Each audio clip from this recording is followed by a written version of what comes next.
जस्तो प्रकारले पहाडमा कमल फुलाएर सूर्यको गोटी जन्मियो, उहाँहरूलाई साथै यो ममता टिएमसी ममता गभर्मेन्टको सेकेन्ड विङलाई खेद्नको लागि परिवर्तनको लहरमा हामी सुनादामा आएको छौँ। र हाम्रो जाति यस्तो जाति हो जसले चाहिँ तलको एकदमै तल्लो निम्न वर्गको मान्छेलाई पनि टाउकोमा बसाएर घुमाउँछ, तर पलापिनु चाहिँ हुँदैन। यहाँ पुरा मान्छे पलापिएर हामीलाई थिचोमिचो गर्यो। हाम्रो हेर्नुहोस् करप्सन सबै कुरा छ, इस्युजहरू हाम्रो। र यो पलापेको मान्छेहरूलाई चाहिँ भगाउनुको लागि चाहिँ आज सुनादाले आफ्नो जमघटमा देखाउँछ। वरिपरि हेर्नुहोस् के चाहिँ ठिक छ, सबैको लागि परिवर्तन, हाम्रो जग्गा जमिनको लागि परिवर्तन, हाम्रो मान्छे यहाँनिर करप्सन जति पनि डरलाग्दो करप्सन, मेन जडै करप्सन हो।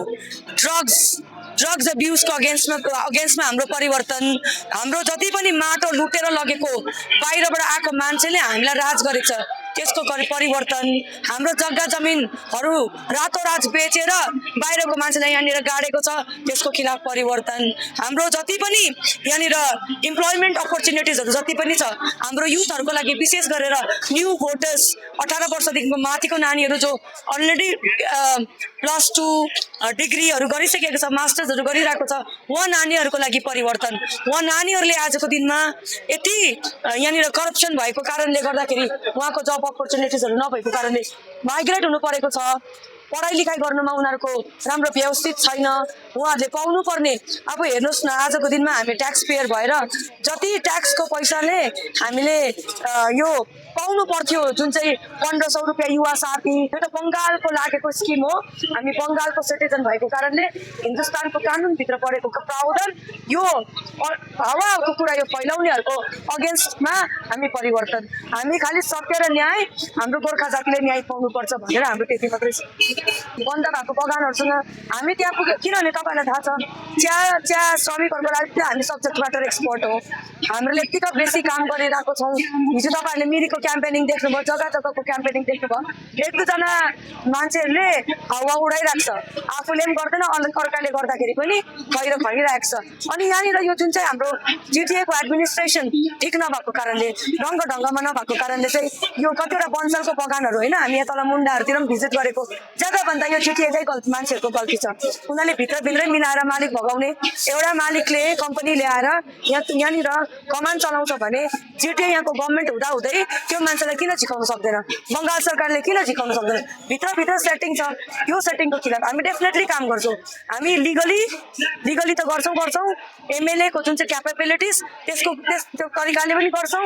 अनि हामी परिवर्तनको हिसाबले यहाँनिर पाहाडमा काम गर्नेछौँ। अनि जति पनि यहाँनिर पाहाडमा हामीहरूले यत्रो एमएलए जितायौँ, अनि अस्तिको पालिको 21 को एमएलए त 72,000 भोटले चाहिँ एमएलए जित्नु भएको छ। म त ताप थियो यहाँनिर त तपाईँहरूले सायद हाम्रो श्रमिकहरूलाई हाम्रो गाउँघरमा तपाईँहरूले चिन्नुहुन्छ, हाम्रो एमएलए कसैले पनि चिन्दैन। यहाँ त कहाँ भाग्यो भोट चाहिँ हाल्छ सिम्बललाई, सिम्बल चाहिँ कमललाई, किनभने हाम्रो थर्ड फ्रन्ट तयारी थिएन। हामी थर्ड फ्रन्ट हो, म आइजिजिएफबाट प्रार्थी, आइजिजिएफ नै अहिले थर्ड फ्रन्ट हो। र यति बेला चाहिँ हामी हारेको सम्पूर्ण गोर्खा जाति हार्नेछ। हामीले अरूको हामीले भन्दैछौँ नि क्षेत्रीयवाद क्षेत्रीयता, यो धेरै इम्पोर्टेन्ट कुरा हो। किनभने हाम्रो संस्कार संस्कृति, जग्गा जमिन, हाउभाउ, हाम्रो पढाइ लेखाइ सबै कुरा मिचेर गएको छ। त्यही कारणले क्षेत्रीयवाद बचाएर माथिबाट कमलले सघाओस् कि जोसुकैले सघाओस्, सेन्ट्रल गभर्मेन्टबाट स्टेट गभर्मेन्टबाट, त्यो अर्कै। तर घरमा आफ्नो आमैले प्यारो हुन्छ नि त, आफ्नो बाउै प्यारो हुन्छ। अर्काको आमालाई त आमा भनिनु सक्दैन नि त, अर्काको बाउलाई बाउ भन्न सकिँदैन। त्यही भएर चाहिँ मैले आइजिजिएफले नारीलाई एउटा वुमन एम्पावरमेन्ट पनि उहाँहरूले गर्नुभएको छ। नारी शक्तिलाई अगाडि बढाएर चाहिँ अब दाजुहरूले धेरै घोटाला गर्यो पाहाडमा होइन, धेरै खायो पियो उठ्यो, बुढीहरू फुलेर ठुल्ठुलो भयो। योपालि चाहिँ अब नारीले के गर्नु सक्दो रहेछ, एउटा वुमन एम्पावरमेन्टको पनि कुरा छ। अन्त लास्ट टाइम एमपी इलेक्सनमा हामीले एटलिस्ट पिपिएस त हाल, गोर्खाल्यान्ड लेख्नु सक्दैनस् भन्यो भने गोर्खाल्यान्ड हालेन, पिपिएस हालेन, 11 जात गोष्ठी हालेन। बङ्गालमा चाहिँ के को पिपिएस? बङ्गालले पिपिएस दिन्छ? बङ्गालमा किन पिपिएस? हामी चाहिँ मूर्ख क्यान्डिडेट होइन है, हामी चाहिँ भित्ता होइन, म खम्बा होइन नि। मलाई चाहिँ गोटीहरूले सूर्यको गोटी, सूर्य कम्पनीको त्यो एउटा छ नि हाउडे, त्यो एउटा हाम्रो भाइ अनरेबल एमपी साहब, म त्यहाँ लयर भएर अनरेबल एमपी साहबै भन्छु। हाम्रो दाजुहरूलाई नि, हाम्रो त्यत्रो पुरानो समयदेखिको राजनैतिक विशेषज्ञहरू उनीहरू सालदेखिको यत्रो मान दाजुले, हाम्रो अजय दाजुले, हाम्रो विमल दाजु, प्रताप दाजु, हाम्रो यो के अरे मनोज दाजु, सबै पहाडको ठुल्ठुलो बडा बिजेपीकै मान्छेहरूले पनि सबै मिलेर चाहिँ ल्यायौँ कि उप गोर्खाको नेता अरे। ऊ गोर्खाको नेता हो, ऊ यहाँ जन्मेको हो, म यो जग्गामा जन्मेको हो नि त। उसलाई यहाँको परिवेश थाहा छ। यहाँ चिया बगानमा चिया बगानको आमाहरूको बिहान कति बजी चाहिँ ड्युटी लाग्छ, साइरन कति बजी लाग्छ, उठाउने साइरन, काममा हिँड्ने साइरन, छुट्टीको साइरन जान्दछ उसले। यहाँनिर पेस्टिसाइड गर्ने दाजुभाइहरूलाई जुन प्रकारको प्रोटेक्सन छैन, जुन चाहिँ सरकारी लिगल प्यारामिटर्समा उनीहरूको पेस्टिसाइड गर्ने मान्छेहरूको प्रोटेक्सन सेफ्टी गियरहरू हुन्छ, उसलाई थाहा छ त्यो कुरा। उसलाई थाहा छ सूर्यको गोटी हावामा उसलाई 10,000 करोडको हाइवे देख्छ। नेसनल हाइवे मैले ल्याएको अरे, उयो पनि उसले कहाँबाट ल्याएको? गभर्मेन्ट अफ इन्डियाले ल्याएको नि त। He is nobody in that. ऊ हाम्रो एउटा क्षेत्रको प्रतिनिधि भएर हाम्रो रिप्रेजेन्टेसन गर्नुपर्ने कि अर्काको गोटी घुमाउनु पर्ने अनि कमिसन खानुपर्ने कटमनी। इडी सिलिगुडीसम्म आएको छ, अब पहाडमा आउँछ। तपाईँहरूले मलाई जिताउनुहोस्, इडी सिबिआई चाहिँ पहाडमा आउँछ। यो गोटीहरू चाहिँ भाग्नुपर्छ यहाँबाट। अब यो सूर्यको गोटी, टिएमसीको गोटीहरू चाहिँ यहाँबाट भाग्नु। तपाईँको जग्गा छैन भाइ। तपाईँलाई हामीले टाउकोमा राखेको थियौँ, तपाईँले हामीलाई हेप्यो, तपाईँले हामीलाई थिच्यो, एब्युज गर्यो। हाम्रो सिनियर लिडर्सहरू घुसपेट हो, बाहिरबाट काँडेतारबाट आएको, तपाईँ घुसपेट हो, मणिपुरबाट आएको। तपाईँलाई त हाम्रो जात भाइ दाजुभाइ भनेर मणिपुरबाट यहाँनिर ल्याएर बसाएको हामीले। तपाईँले हाम्रो दाजुभाइलाई घुसपेट भन्नुहुन्छ?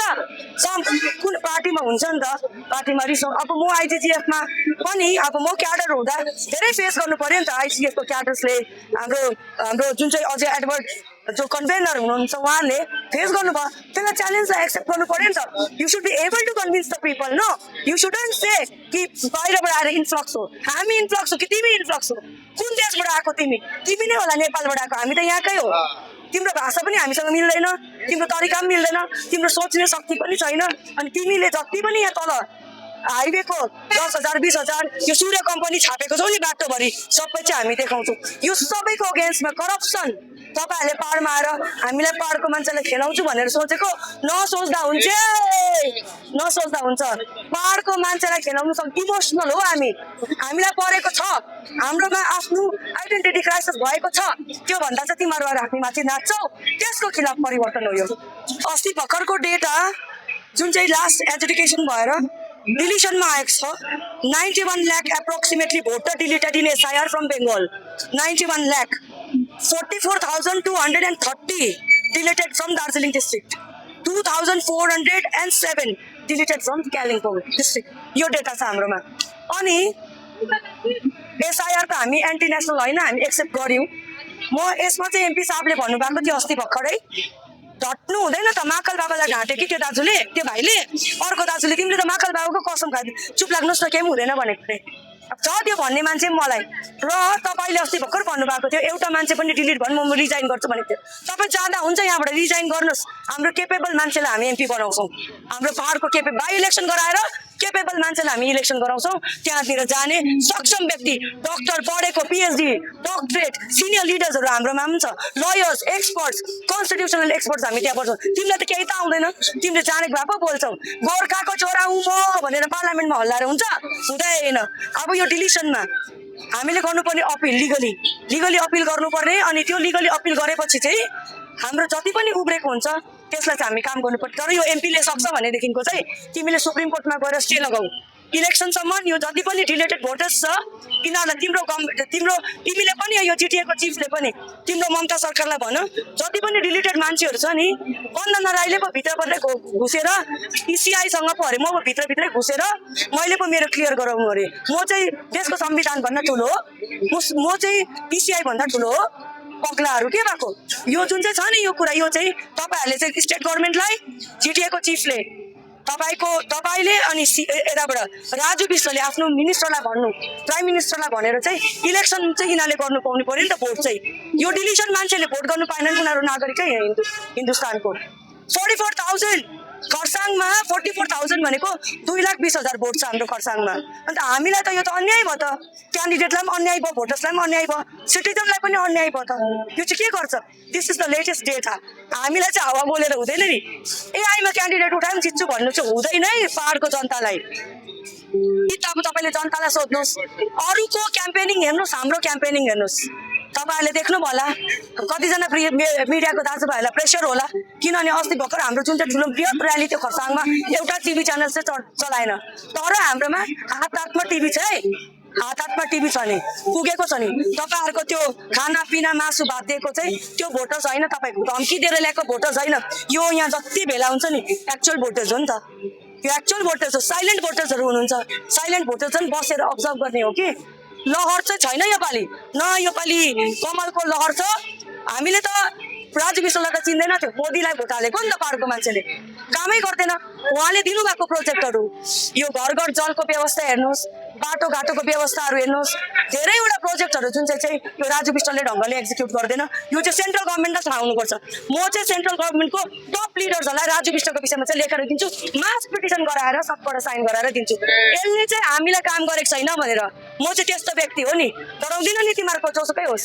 हामी यो देशको नागरिक हो, कन्स्टिट्युसनल अधिकार, संवैधानिक अधिकार, हामी यहाँको सिटिजन भएर तिम्रो विषयमा हामी भन्न सक्छौँ। या त पिएम होस् कि सिएम होस् कि यहाँनिर राष्ट्रपति नै किन नहोस्, हामी चाहिँ डराउँदिनँ नि।